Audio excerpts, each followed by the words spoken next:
এই গরমের মধ্যে রান্নাঘরে দাঁড়িয়ে অনেকক্ষণ ধরে রান্না করছে আমাদের জন্য।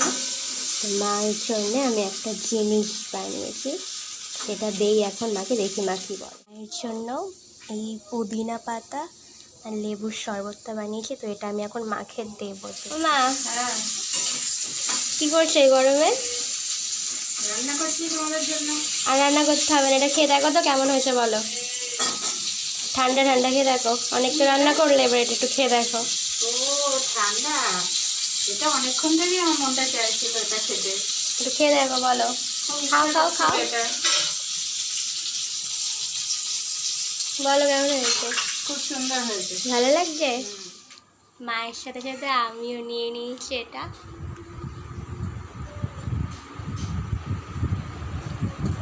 ভালো লাগছে? খুব সুন্দর হয়েছে খেতে, এই গরমে এটাই তো চাই।